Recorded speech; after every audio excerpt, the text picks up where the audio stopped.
The Korean Mafia boss's baby wouldn't stop crying on the plane until a black woman did something that made him freeze. The cries tore through the private jet like something primal and raw, each shriek climbing higher, sharper, more desperate. The kind of sound that burrowed under skin and made even strangers want to fix it, soothe it, make it stop. But the leather seats remained occupied by silent, rigid bodies, eyes forward, jaws tight. No one moved, because the man holding the screaming infant was Kang Jae-min. And you didn't interrupt Kang Jae-min. He sat motionless in the center seat, swallowed by charcoal fabric so precisely tailored it looked like armor. Gold gleamed at his wrist, catching light with each shallow breath. Dark ink crawled up the side of his neck, ancient symbols that promised violence, loyalty, blood oaths kept in shadows. His face could have been carved from stone for all the emotion it showed, but his hands trembled, just slightly, just enough. Inside, Jamin was coming apart at the seams. This wasn't a negotiation. It wasn't a power play he could flip with the right words or the right threat. Money meant nothing here. Fear meant nothing. The silent authority that made grown men flinch and obey, useless. His son, Jun Seo, arched against him, face flushed crimson, fists clenched like he was fighting an invisible enemy. 2 months old. 2 months since the child's mother had hemorrhaged on a marble floor while Jamin held her hand and felt his world crack in half. 2 months since Kang Jae-min, a man who commanded empires built on fear, had become something he'd never prepared for. A single father, helpless. "Sir?" One of his men leaned in, voice barely audible over the wailing. "We can reroute, land early, find a—" "No!" The word was silk over steel. "We hold course." The guard retreated instantly, but Junseo didn't care about courses or schedules or the fact that his father's word could erase entire bloodlines. The baby only knew hunger, discomfort, and the gaping absence of the warmth he'd been torn from too soon. Jamin had tried everything. Bottles prepared exactly as the hired nanny had instructed.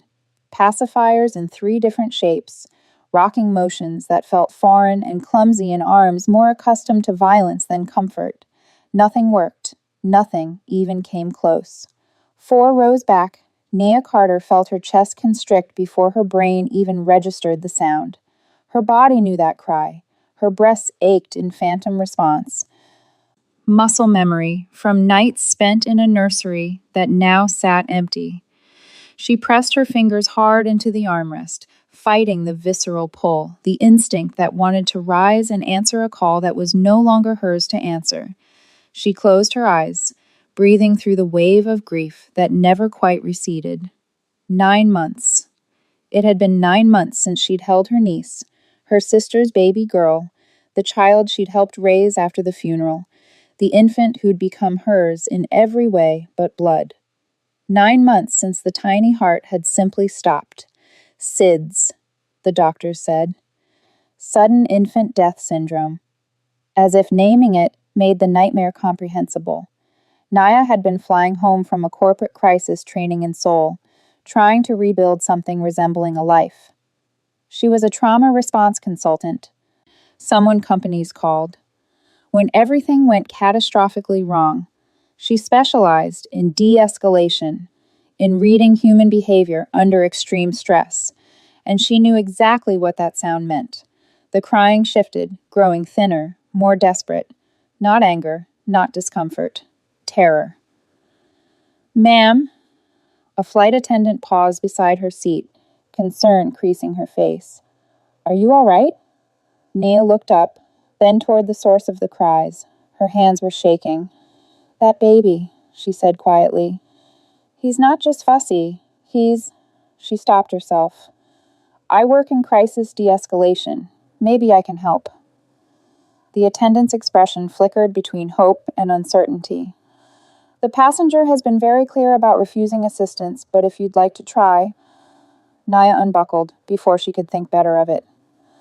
Each step down the aisle felt like walking toward a cliff edge in the dark. She could feel eyes tracking her movement, Not the civilians, but the others. The men in dark suits positioned at careful intervals. Their hands rested too casually near their jackets, calculating, assessing threat level and response time. Then she saw him. Kang Jae-min looked like violence wrapped in expensive fabric, black hair swept back from a face all sharp angles and harder edges, cheekbones that could cut, a jaw that didn't know how to yield, and eyes so dark they seemed to pull light into themselves and give nothing back. Ink curled up his throat like smoke.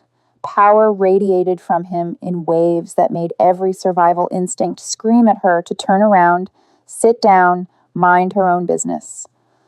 But the baby in his arms looked impossibly small against that broad chest, fragile, lost, and Nia's empty arms remembered what it felt like to hold a child who needed her. She stopped beside his seat. Slowly, deliberately, she met his eyes. "What are you doing?" His voice was quiet, controlled, lethal. Nia didn't flinch. "Your baby isn't crying because he's uncomfortable," she said evenly. "He's crying because he's terrified." The words hung in the air between them. Junseo's cries faltered for just a heartbeat, as if even he sensed the shift in the room. Jaemin's fingers tightened reflexively around his son, and something flickered behind those dark eyes. Recognition, maybe, or the beginning of understanding. This was the moment everything changed. Though neither of them knew it yet, this was the moment Kang Jaemin's carefully constructed world began to crack.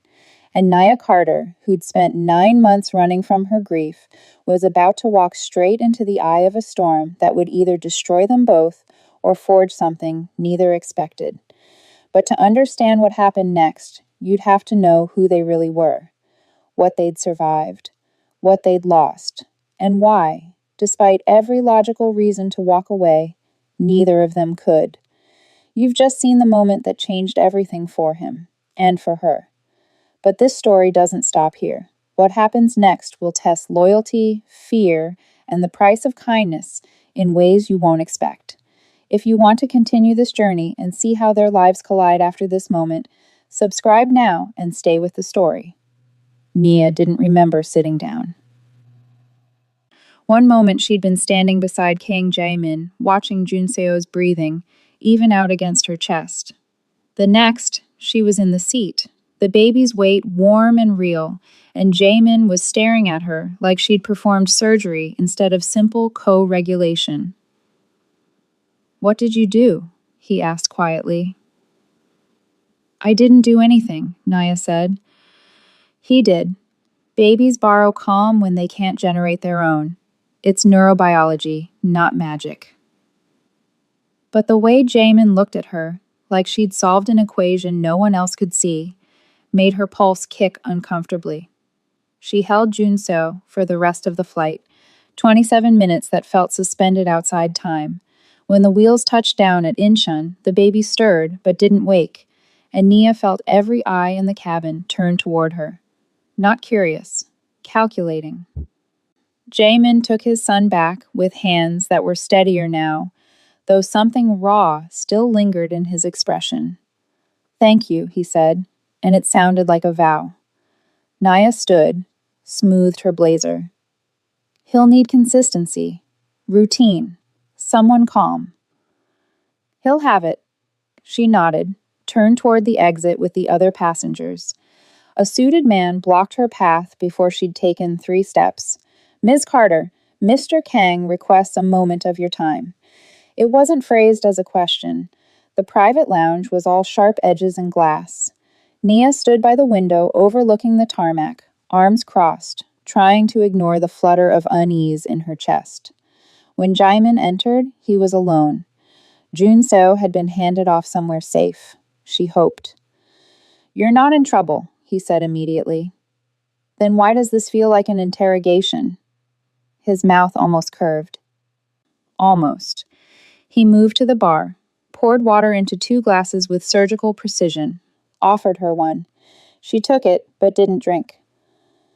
"In my family," Jaemin began, voice low, measured, "there is a belief. When someone outside the bloodline calms the air when the parent cannot, that person becomes bound to the child's fate. Nia's grip tightened on the glass. That's superstition. Perhaps. His dark eyes held hers, unflinching. But my people saw what happened. They will talk, and in my world, perception is reality. I'm a trauma consultant, Nia said firmly. What I did was apply science. Your son was dysregulated. I provided regulation. There's no mysticism involved. And yet, Jamin said softly, stepping closer, it worked when nothing else did. You held my air, Ms. Carter. That means something to those who serve me. And to those who oppose me. The words settled like ice in her stomach. I didn't ask for that. I know. He pulled a matte black card from his jacket, pressed it into her palm. But it exists regardless. My direct line. If anything unusual happens, anyone watching, any contact that feels wrong, you call immediately. Nia stared at the card. You're protecting me from a threat I didn't consent to creating. I'm acknowledging reality. His voice gained an edge. You touch my son. In my world, that's not neutral. It's a declaration. She should throw the card back. Walk out. Forget this ever happened. She pocketed it instead. I leave for the States in 2 days. Good. But he didn't look relieved. He looked like a man calculating variables. That gives us time. For what? To ensure you leave safely. Across the city, in a restaurant with no name and no sign, Lee Sung-ho set down his phone with deliberate care. The American woman? His lieutenant asked. Confirmed. She calmed the Kang air. Sung-ho smiled without warmth. An outsider, no visible ties to the organization. Then she's no one. She's someone Kang Jae-min allowed near his son. Sung-ho lifted his glass. That makes her valuable. Leverage, properly applied, can topple kingdoms. Orders? Watch her. I want to know everywhere she goes, everyone she speaks to. The smile sharpened. And when the time is right, we'll see what the great Kang Jae-min is willing to sacrifice for a stranger. Nia stepped into Seoul's humid night and felt it instantly. The crawling sensation between her shoulder blades, the awareness of being observed. She turned, scanning the crowd at arrivals. Families. Travelers. Nothing unusual. But the feeling didn't fade. In her pocket, the black card felt heavier than it should. She pulled out her phone, finger hovering over the number, then stopped herself. Paranoid. Jet-lagged. Projecting trauma onto shadows. Even as her taxi pulled into traffic, even as the city lights blurred past, Nia couldn't shake one certainty. Somewhere in this city, someone was watching. And they knew exactly who she was. The first sign came at breakfast. Nia sat in the hotel cafe, laptop open, reviewing case files for a client meeting she'd scheduled before everything went sideways. Her coffee had gone cold an hour ago. She hadn't noticed. What she did notice was the man in the gray jacket. He'd been at the airport, then outside her hotel last night, now here, 3 tables away, pretending to read a newspaper like it was still 2005. Her pulse kicked, but she kept her expression neutral. Finished her email. Closed the laptop with deliberate calm.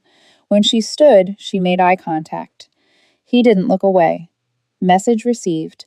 The envelope was slipped under her door while she was in the shower. No postage, no return address, just her name in precise Korean characters someone had translated to English below. Nia Carter. Inside, a single photograph. Her. Walking to the cafe that morning.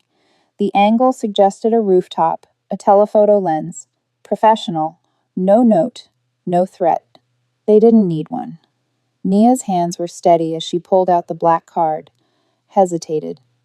She'd spent 9 months learning to handle her own crises, to stop needing people who couldn't stay. She dialed anyway. Jamin answered on the first ring. Where are you? Not hello. Not who is this. Like he'd been waiting. My hotel. I received a, don't leave the room. I'm 12 minutes away. The line went dead. He arrived in 10. Nia opened the door to find Kang Jaemin in dark slacks and a white shirt rolled to his forearms, ink visible against his skin. No guards, no entourage, just him, radiating controlled urgency. "Show me," he said. She handed him the envelope. His jaw tightened as he studied the photograph, then flipped it over as if expecting more. "Lee Sung-ho. He runs the Busan operations. Import, extortion, human trafficking." Jaemin's voice went cold. "He's been looking for leverage against my family for 2 years. And now he thinks he's found it." Nia crossed her arms. "Because I calmed a crying baby. Because you succeeded where I failed. In front of witnesses." He looked at her, something fierce and frustrated in his expression. "In my world, that's not kindness. It's connection. And connection is currency." "So what do you want me to do? Hide? Run back to the States and hope they lose interest?" "Yes." "No." The word came out harder than she intended. "I don't hide from threats, Mr. Kang. I've built a career managing them. I'm not going to collapse because someone took my photograph. This isn't corporate espionage." He stepped closer, voice dropping. "These men don't issue warnings. They take what they want and erase the evidence. You're not equipped. I'm not helpless." "I never said you were." His eyes held hers. "But you're exposed, and that's on me." The words hung between them, weighted with something that felt too much like guilt. Before Nia could respond, his phone buzzed. He answered in rapid Korean, his expression shifting from controlled to something darker. When he hung up, he looked like he was holding back violence. "What?" Nia asked. "Jun Seo. He won't stop crying." Jaemin's voice was tight.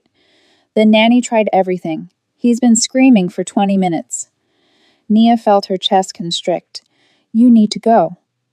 "Come with me." "What?" "Come with me," he repeated, already moving toward the door. "If the bond is real, if he's connected to you somehow, then you're the only one who can help him." Every logical part of her brain screamed no. This was insane, dangerous. A single act of compassion shouldn't chain her to a mafia boss and his infant son. But the sound of a baby crying in desperation, phantom or real, made her body move before her mind could object. "Fine, but just to calm him. Then I leave." Jaemin's expression said he didn't believe her. She wasn't sure she believed herself. The penthouse was sterile, expensive, immaculate, and utterly devoid of warmth. Floor-to-ceiling windows overlooked Seoul's skyline, but inside it felt like a mausoleum. Jun Seo's cries echoed through marble and glass. The nanny, a woman in her 50s with exhausted eyes, looked near tears herself. "I'm sorry, Mr. Kang. He won't." "It's all right," Jaemin's tone gentled. "Take a break." She fled gratefully. Nia moved toward the nursery on instinct. Jun Seo lay in a crib that probably cost more than her car, face red, fists flailing. The moment she stepped into the room, his cries shifted, not stopping, but changing pitch, searching. She reached down, lifted him carefully. The silence was immediate. Jun Seo hiccuped, pressed his face into her shoulder, and went utterly still. Behind her, Jaemin exhaled like he'd been holding his breath for hours. "This isn't normal," Nia said quietly, swaying slightly. "Babies don't imprint on strangers like this." "He's grieving." Jaemin's voice was rough. "He knows his mother is gone. Maybe he recognizes something in you. Someone else who understands loss." Nia closed her eyes against the ache in her chest. "I can't stay," she whispered. "I know." "He needs stability, routine, not—" "I know," Jaemin repeated. But when she looked at him, his expression said something else entirely. "Please." The word hung unspoken between them. Junseo's breathing evened out, warm and steady against her collarbone. 1 week, Nia heard herself say. I'll stay 1 week. Help establish routines. Train your nanny. Then the window exploded inward. Glass rained down in a glittering storm. Nia's body reacted before thought, curling around Junseo, dropping to the floor, shielding him with everything she had. Jaemin was already moving, phone to his ear, voice lethal calm, even as blood ran from a cut on his temple. On the floor, amid the shattered glass, lay a brick wrapped in paper. Jaemin unwrapped it with steady hands. 5 words in English. We know where she sleeps. He looked at Nia, still curled protectively around his son, and something in his expression shifted from concern to absolute resolve. You're not leaving, he said quietly. Not until they're dead. The penthouse was a fortress pretending to be a home. Nia noticed it immediately. The way guards appeared and disappeared like ghosts, stationed at every entrance, but never acknowledged. The clean room where Jaemin took calls, soundproofed and swept for surveillance daily. The locked drawer in his study that everyone pretended not to see. Even the silence had weight here. Deliberate. Controlled. She'd been here 3 days, and she still flinched at the quiet. Junseo didn't seem to mind. He slept better now, waking only twice a night instead of every hour. The nanny, Mrs. Choi, watched Nia with a mixture of relief and wariness, like she couldn't decide if this stranger was salvation or threat. Nia understood. She hadn't decided either. The first night, Nia woke to crying at 2 a.m. She found Jaemin in the nursery, standing over the crib with his hands clenched at his sides.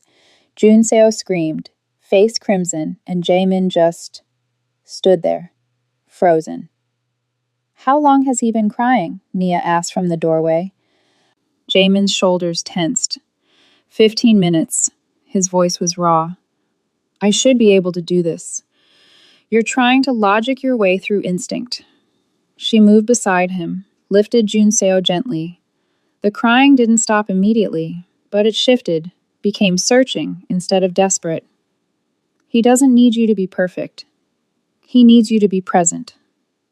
She settled into the rocking chair, humming low. Junseo's fists unclenched gradually. Jaemin watched from the shadows, and when he finally spoke, it was barely above a whisper.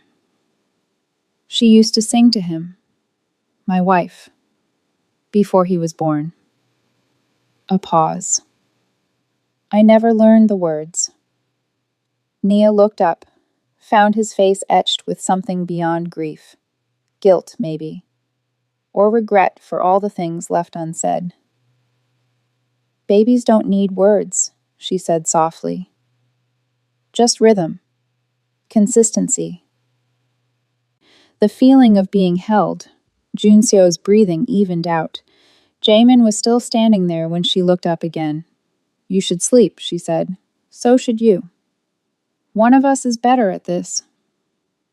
That, he said quietly, is the problem. On the 4th night, she found him in the kitchen at 3 a.m., staring at a cup of tea he hadn't touched. Nia poured herself water, leaned against the counter. Can't sleep? I keep thinking about the brick. His fingers traced the rim of the cup. How close it came to hitting you, to hitting him. But it didn't. This time. His jaw tightened. My father used to say the empire protects the family. That power keeps us safe. He looked up, eyes dark and hollow. But all it's done is paint targets on everyone I love. The word hung in the air, love, and Nia wasn't sure if he meant his son or something wider, something that terrified him. How did she die? Nia asked. Your wife. A muscle jumped in his cheek. For a long moment she thought he wouldn't answer. Hemorrhage. Post-delivery. His voice was carefully flat. The doctor said it was rare, unpreventable. But I keep thinking, if I'd chosen a different hospital, if I'd hired better specialists, if I'd been anyone other than who I am. You can't logic your way out of grief either, Nia said gently. His eyes met hers, and something cracked in his expression. How do you do it? After losing your niece, how do you hold Junseo without breaking? The question hit like a fist to the sternum. Nia set down her glass with shaking hands. I break every time, she admitted. Every time I pick him up, I feel her. Remember her weight, her smell, the way she'd grab my finger. She swallowed hard. But I hold him anyway. Because the breaking means I loved her enough to still feel it.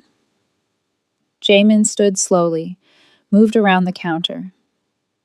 He stopped close enough that she could feel his warmth, see the exhaustion carved into the edges of his face.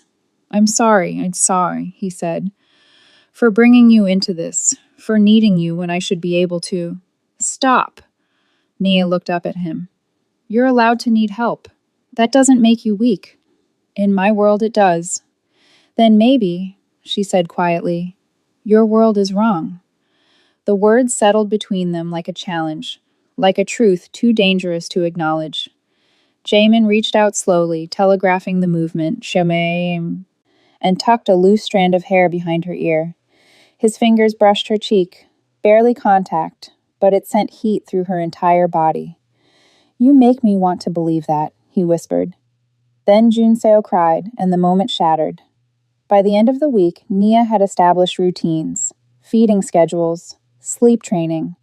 She taught Mrs. Choi the humming technique, showed Jamin how to hold Junseo during tummy time without looking like he was defusing a bomb. The penthouse felt less like a fortress, more like something fragile and new. Jamin started coming home earlier, started asking questions, not about tactics or schedules, but about Junseo's personality, his preferences, the tiny ways he was already becoming a person. One evening, Nia found him in the nursery, just watching his son sleep. What are you thinking? She asked. He didn't turn. That I spent 15 years building an empire that will destroy him if I'm not careful. His voice was barely audible. And I don't know how to dismantle something that's kept me alive this long. Maybe you don't have to dismantle it, Nia said. Maybe you just walk away. It's not that simple. It never is. He looked at her then, and she saw it clearly, the man beneath the power, scared, desperate, trying to be good in a world that rewarded violence. If I leave, he said, they'll come for us anyway, the rivals, the allies who feel betrayed, everyone who has something to lose. Then we deal with it. We? Naya's breath caught. She hadn't meant to say that, hadn't meant to include herself in a future that was never supposed to be hers. But looking at him now, at this man who was trying so hard to be more than what he'd been made into, she couldn't take it back. Yeah, she said softly. We. The call came at midnight. Jamin's phone buzzed once. He read the message, and every ounce of warmth drained from his face. What? Nia asked. He looked at her, and she saw it in his eyes before he spoke. Someone in my organization leaked your location. His voice was lethal calm. Lee Sung-ho knows exactly where you are.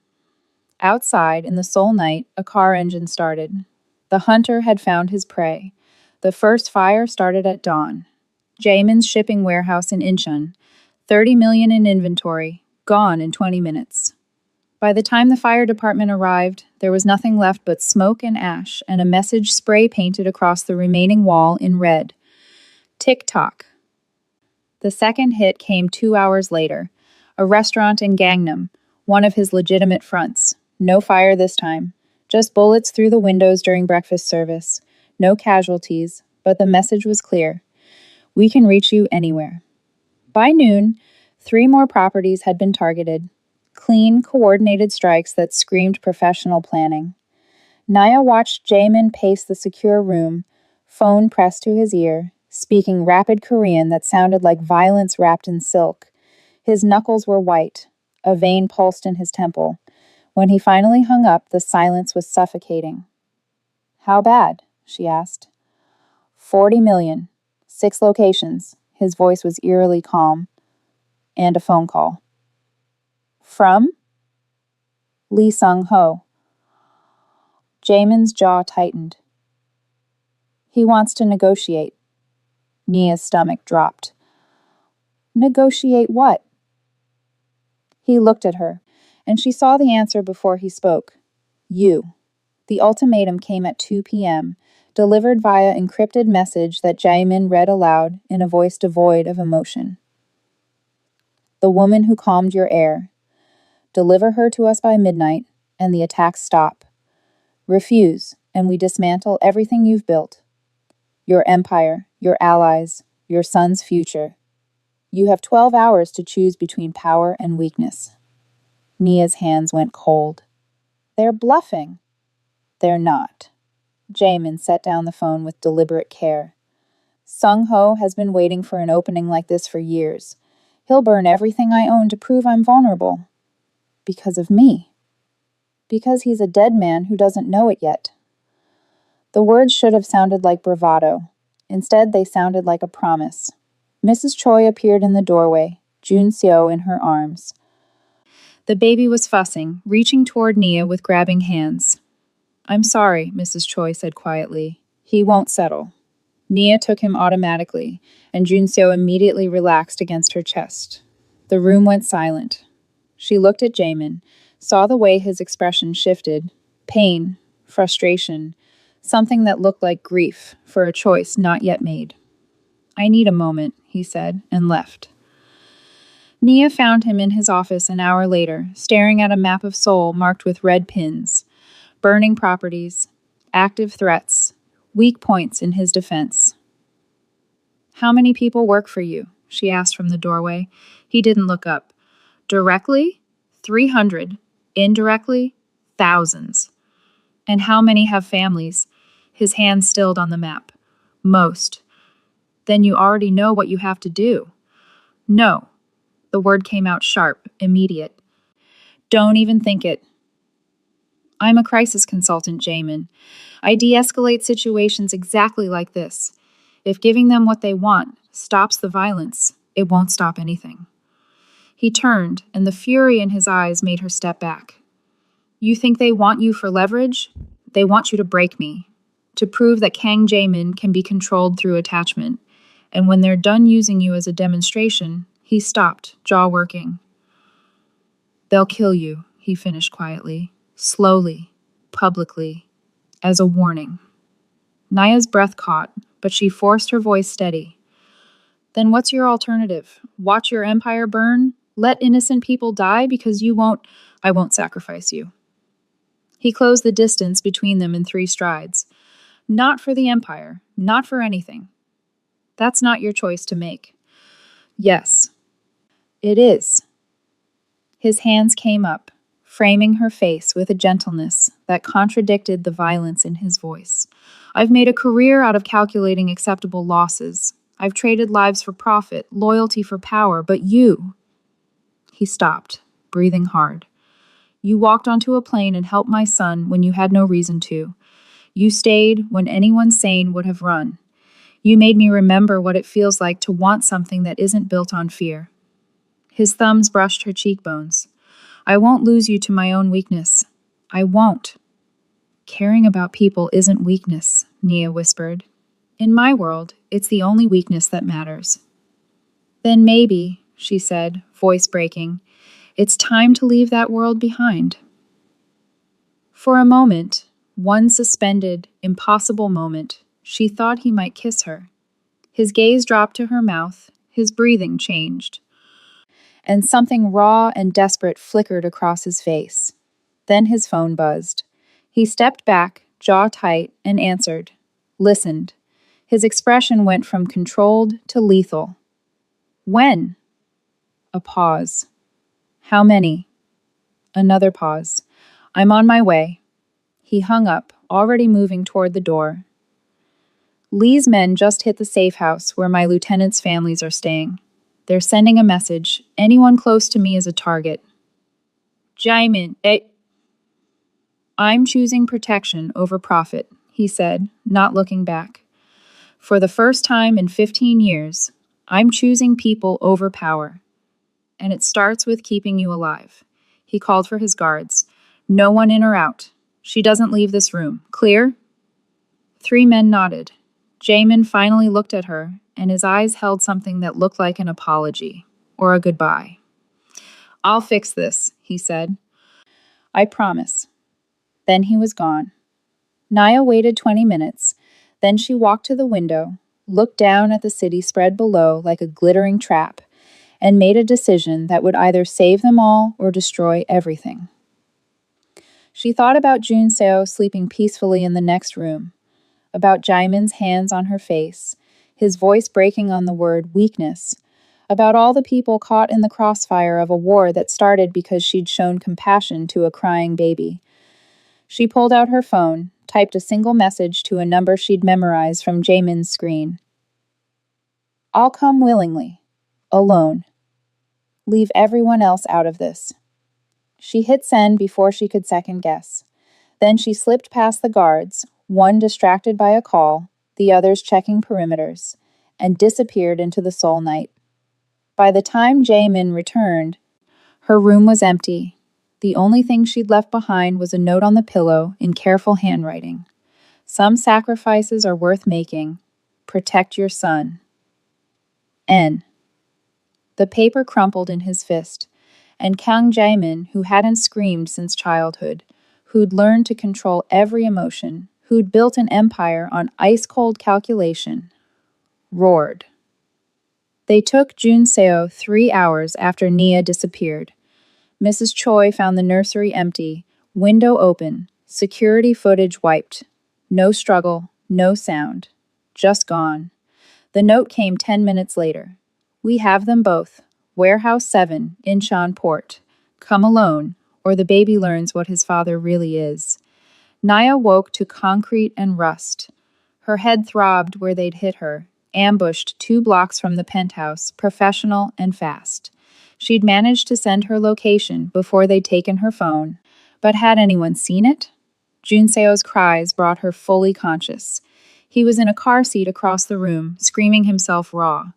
2 armed men stood guard, and a third, older, impeccably dressed, sat in a leather chair like he was conducting a board meeting instead of a kidnapping.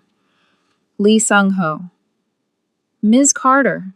His English was flawless. You're awake. Good. We have much to discuss. Nia's wrists were zip-tied, but she forced herself upright. Let the baby go. Your fight is with Jamin, not an infant. My fight is with weakness. Sung-ho stood, buttoned his suit jacket. Kang Jamin built an empire on fear, but fear is brittle. Attachment. He gestured toward Junseo. That's exploitable. You're using a child as leverage. I'm teaching a lesson. He moved closer. For 15 years, Kang has operated like he's untouchable, invincible. But you showed us the crack in his armor, the one thing he can't control. Love isn't weakness. In our world, Sung-ho smiled coldly. It's fatal. Junseo screamed harder, face crimson, choking on his own cries. Please, Naya said, hating the desperation in her voice. Let me hold him. He's terrified. Sung-ho considered, then nodded to a guard. They cut her ties but kept guns trained as she lifted Junseo. The baby grabbed onto her like she was the only solid thing in a collapsing world. His cries quieted to hiccups. Remarkable, Sung-ho murmured. Kang's own blood trusts you more than his father. That must burn. Naya said nothing, just held the baby and calculated exits. 2 doors, 4 armed men, no clear escape. She was still calculating when the lights went out. Jamin came through the darkness like a nightmare given forms. The first guard went down silently, throat crushed, gun taken. The second managed half a shout before his windpipe collapsed. When the backup generator kicked on, Sung-ho found himself staring at Kang Jaemin, blood spattered and holding a gun that looked like an extension of his hand. You touched my son, Jaemin said quietly. 5 more men poured in. Jaemin moved like violence choreographed, precise, brutal, efficient. He shot one in the knee, broke another's arm, move through them like they were obstacles instead of people. Naya had seen crisis situations, hostage negotiations, armed standoffs. She'd never seen someone dismantle human beings with this kind of cold precision. Sung Ho pulled his own weapon, pressed it to Naya's temple. Everything stopped. "There it is," Sung Ho said, breathing hard. "The great Kang Jaemin. Reduced to this." He shoved the gun harder against Naya's head. Jun Seo wailed, "Drop it, or I paint the wall with her brain and your son watches." Jaemin's hand didn't waver, but his eyes went to Nia's, and she saw it clearly. He would burn the world. He would kill everyone in this room. Consequences be damned. He was choosing her over everything. "Don't," Nia said quietly. "I'm not losing you." His voice was gravel and glass. "You already made your choice." She shifted Junseo carefully, still meeting Jaemin's gaze. "You chose protection over power. You chose people over empire. Don't let him take that from you." "Touching," Sung Ho sneered. "But he's still the same monster." "The gun," Naya said, never breaking eye contact with Jaemin. "Put down the gun." For 3 seconds, nothing moved. Then Jaemin's weapon clattered to the floor. Sung Ho laughed, pressed the barrel harder. "Pathetic. Kang Jaemin on his knees for a—" Naya moved. Years of crisis training, muscle memory from safety courses, pure desperate instinct. She twisted, used Junseo's weight to throw Sung Ho off balance, and drove her elbow into his throat. The gun went off. The bullet hit the wall 6 inches from her head. Then Jaemin was there, disarming Sung Ho with surgical brutality. One hit to disarm, another to disable. The third would have killed him. "Stop!" Nia's voice cut through the violence. "Jaemin, stop!" He froze, fist cocked back, breathing like he'd run miles. Blood dripped from his knuckles. Sung Ho lay gasping beneath him. "You're not that man anymore," Nia said, voice shaking. Junseo cried against her chest. "You're a father, Havos. You're someone who chose love over fear. Don't let him pull you back." Jaemin stared at Sung Ho like he was deciding between execution and mercy. Then his phone buzzed. He answered without looking away from his enemy, listened. His expression went from fury to something hollow. "I understand," he said quietly, and hung up. He looked at Nia, and she saw devastation behind the blood. "My council voted," he said, "unanimously. The empire is done." "What?" "They said I've become compromised, weak. They're dissolving the organization, redistributing territories." A muscle jumped in his jaw. "Effective immediately. I'm out." Sung Ho laughed wetly. "You're nothing without—" "I'm a father," Jaemin said, standing. "That's more than you'll ever be." He called the police himself, gave his statement, handed over evidence that would dismantle half the underground operations in Seoul, including his own. When the sirens approached, he finally allowed himself to look at Nia. "I'm sorry," he said, "for bringing you into this, for everything you've lost because of me." Naya shifted Junseo to one arm, reached out with the other, their hands clasped. "You didn't lose anything that mattered," she said softly. The empire burned on the evening news. Arrests, asset seizures, an entire criminal infrastructure collapsing under its own weight. And in a quiet apartment far from the penthouse, Kang Jae-min, former syndicate boss, now just a man, held his son and watched the ashes settle. Nia stood beside them, hand on his shoulder. "What now?" she asked. Jaemin looked at Junseo, then at her. "Now," he said quietly, "we try something harder than violence." "What's that?" "Peace." Outside, Seoul continued its neon dance, unaware that one of its darkest kings had just chosen light. And in the ruins of an empire, something new began to grow. The penthouse sold in 3 days. Everything inside, the Italian marble, the custom furniture, The art worth more than most people earned in a lifetime went to pay legal fees, restitution and blood money to families owed debts that could never truly be settled. Jamin signed the papers without hesitation. Naya watched him across the bare living room, morning light cutting through empty windows. He looked smaller somehow without the trappings of power. Just a man in jeans and a plain shirt, hair disheveled, ink still crawling up his neck, but meaning something different now. Not oaths, just scars. "Any regrets?" she asked. He was quiet for a long moment. "Every day." He looked at her. "Just not about this." The betrayals came systematically. Former allies turned informants overnight.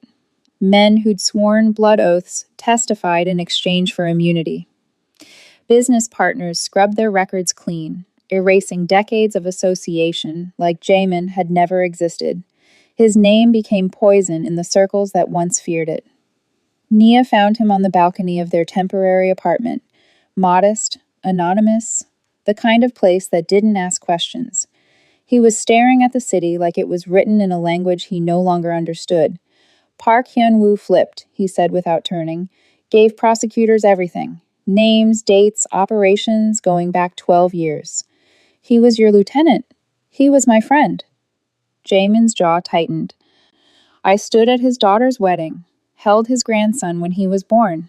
Nia moved beside him, close, but not touching. "You can't control how people react when the structure collapses." "I know." He exhaled slowly. "But knowing doesn't make it hurt less." She let the silence hold space for his grief. This was new. This version of Jamin, who allowed himself to feel, to break, to be human in all the messy, painful ways he had spent 15 years avoiding. "Do you know what the hardest part is?" he asked quietly. "What?"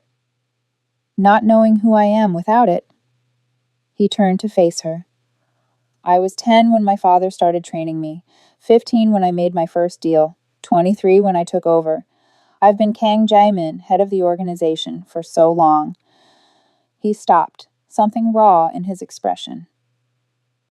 "I don't know how to be anyone else." "Then maybe," Nia said gently, "you get to figure it out." Jun Seo thrived in the quiet. No guards hovering, no hushed phone calls, in rooms he wasn't allowed to enter.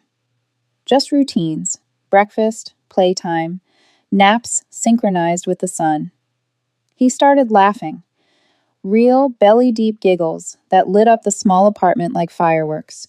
The first time it happened, Jamin froze. "Did you hear that?" He looked at Nia like she'd performed a miracle. "He's never, not once. He's happy," Nia said, smiling as Junseo grabbed his father's finger and squealed. "He feels safe." Jamin lifted his son carefully, pressed his forehead to Junseo's. When he looked up, his eyes were wet. "I spent his entire life building walls to protect him," he said hoarsely. "And all he needed was for me to tear them down." 2 months in, the nightmares started. Nia woke to find Jaemin's side of the couch. They'd been taking turns, maintaining boundaries neither had the courage to cross. Empty. She found him in the kitchen, hands braced against the counter, breathing like he'd been running. "Same dream?" she asked. He nodded. "The warehouse.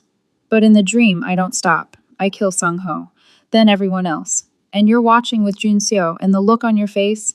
He stopped, swallowed hard. "Like I'm the monster you were afraid I was." Naya moved beside him, close enough that their shoulders touched. "You're not that man." "How do you know?" "Because that man wouldn't have nightmares about it." She turned to face him. "You're grieving the person you had to be to survive." "That's not the same as wanting to be him again." His hand found hers on the counter, fingers lacing through hers with careful intention. "What if I don't know how to be anything else?" he whispered. "Then we figure it out together." The words hung between them. Together, we, all the promises neither had been brave enough to make explicit. Spring came to Seoul gradually. Cherry blossoms flooded the streets in waves of pink and white. Jun Seo took his first steps in a park where no one knew Jae-min's name, where he was just another father celebrating his son's milestone with shaking hands and an iPhone camera. Nia watched them from a bench. Jae-min crouched low, arms outstretched, face split in a grin so genuine it made her chest ache. He'd gotten a job, consulting work for a security firm, legitimate and boring, and exactly what he needed. He came home tired instead of wired, complained about meetings instead of body counts, talked about 401ks like they were revolutionary. He was rebuilding himself from scratch. And Nia, she'd extended her contract, then extended it again, then stopped pretending she was planning to leave. That evening, after Jun Seo was asleep, Jae-min found her packing. His face went carefully blank. "You're leaving." "My apartment lease in the States ended," Nia said, folding a sweater. "I need to deal with storage, forward my mail, tie up loose ends." "How long?" 2 weeks, maybe 3. He was quiet, and when she looked up, something vulnerable had cracked through his composure. "Or you could stay," he said quietly. Nia's hand stilled. "Jaemin, not for safety, not for Jun Seo." He crossed to her, took her hands in his, and the touch was electric. "Stay because I'm in love with you, because I wake up thinking about you and fall asleep wishing you were closer, because you've seen every broken part of me and haven't run." His voice dropped. "Stay because I want to build something real with you. Not empire, not power, just us." Nia's breath caught. This man, who'd commanded armies, who'd been feared across continents, who'd dismantled everything he'd built for a chance at peace, was standing in a cramped apartment asking her to choose him. Not the king, not the monster, just the man. "I'm terrified," she admitted. "So am I. I don't know if I'm ready." "Neither am I," he smiled, tentative and real.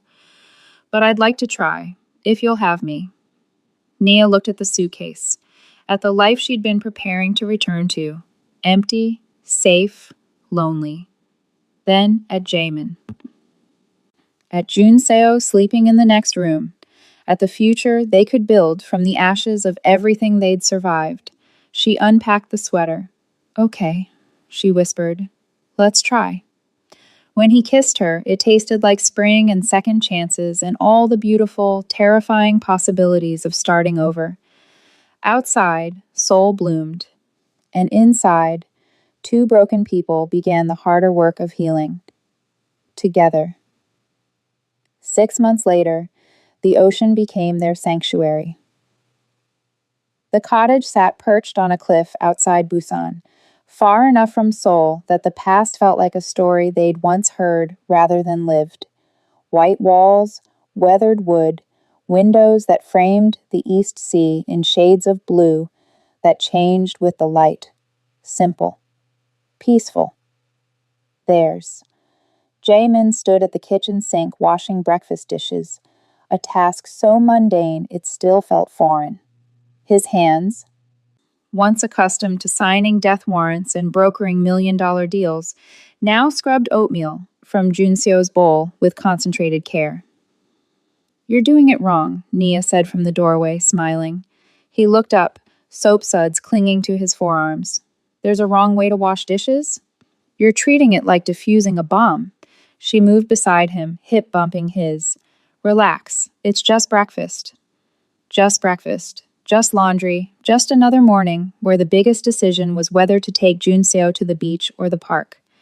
Jaemin had never felt more powerless, and some days it terrified him. That afternoon, while Jun Seo napped, Nia found him on the deck staring at his phone, not using it, just holding it like a talisman from another life. "What are you thinking?" she asked. "Park Hyun-woo's daughter got married again." His voice was carefully neutral. "I saw photos. She looked happy." Nia waited, knowing there was more. "I wasn't invited." He set down the phone. 12 years I knew that family, and now I'm just plus erased, like I never mattered. You mattered, Naya said quietly, but the version of you they knew doesn't exist anymore. I know. He rubbed his face, but knowing doesn't make it easier. Some days I wake up and reach for power I no longer have, influence that evaporated. I start to plan strategies for problems that aren't mine to solve anymore, and He stopped, jaw working. I don't know how to just be, Naya. I only know how to conquer. She moved behind him, wrapped her arms around his waist, pressed her cheek to his back. Then conquer this. Conquer the quiet. Make peace your empire. His hands covered hers. And if I can't, then we'll figure it out. She tightened her hold. But you don't get to disappear into who you were. Junseo needs you here. Present. Real. A pause. And you? I need you too. The admission came easier now. After months of therapy, both together and separate, after confronting the grief they'd each been carrying, Nia had learned that loving someone didn't mean losing herself. That attachment wasn't betrayal of the daughter she'd lost. It was honoring her by choosing life anyway. Junseo said his first word on a Tuesday. Not mama or dada, but ni, his approximation of Nia's name. Jaimin looked stricken for exactly 3 seconds before his face cracked into pure joy. Did you hear that? He said your name first. Nia laughed, scooping up the toddler who'd become hers in every way that mattered. It's easier to say than Appa. Or he knows who really runs this house. Jamin moved close, wrapped them both in his arms. His family. Not bound by blood or power, but by choice. By love that had survived everything designed to destroy it. That evening, after Junseo was asleep, Jamin led Nia to the beach.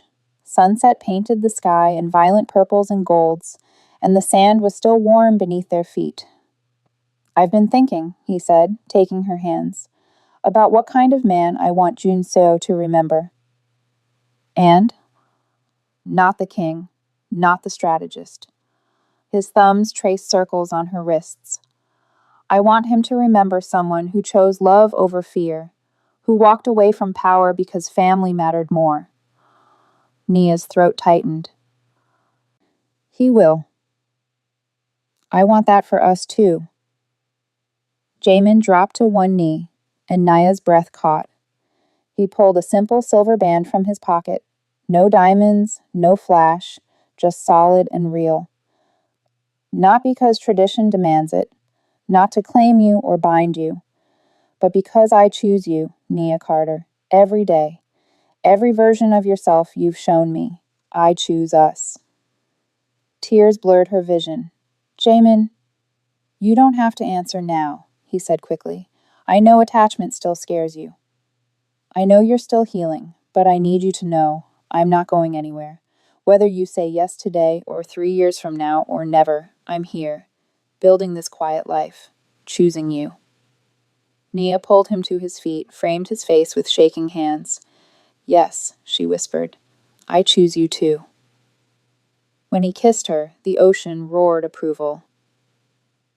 They were still standing there, foreheads pressed together, when Jamin's phone buzzed. Unknown number. He almost ignored it. Then saw the message preview. The past sends its regards.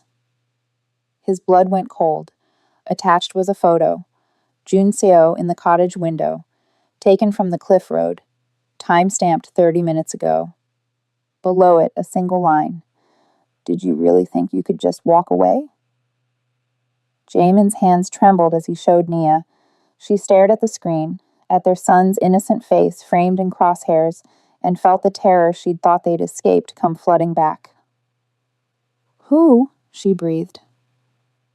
I don't know. His voice had gone lethal calm, the old Jamin bleeding through. But they made a mistake. What mistake? He looked at her, eyes dark with promise. They threatened my family. And I'm not powerless anymore. I'm something far more dangerous. What's that? A man with nothing left to lose. The syndicate elders came at dawn. 3 black cars on the cliff road, moving with the precision of a funeral procession. Jamin watched from the window, Junseo asleep against his chest, and felt Naya's hand find his shoulder. "How many?" she asked quietly. 5, maybe 6. His jaw tightened. The Council of Shadows. They only gather for executions or absolutions. Which is this? I don't know.